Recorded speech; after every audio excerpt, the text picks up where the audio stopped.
Have you ever heard of Richard Ramirez, the infamous Night Stalker?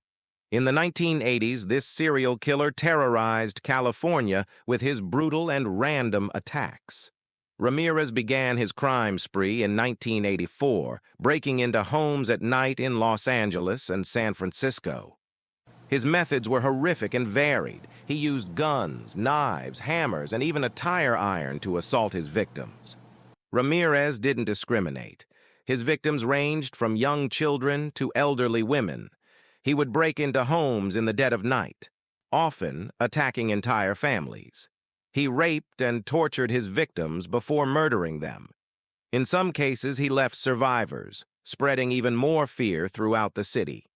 He left satanic symbols at his crime scenes, such as pentagrams drawn on walls or on the bodies of his victims.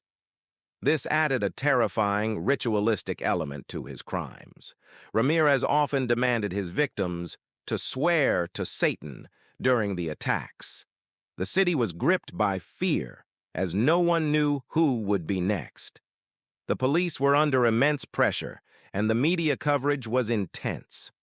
The breakthrough finally came in August 1985, when Ramirez's fingerprints were found on a stolen car. His mug shot was released to the public, and a group of citizens in East Los Angeles recognized him. They chased him down, subdued him, and held him until the police arrived. His trial began in 1988 and was one of the longest in California's history. Ramirez showed no remorse and often taunted the court, flashing a pentagram drawn on his palm and shouting, "Gruesome."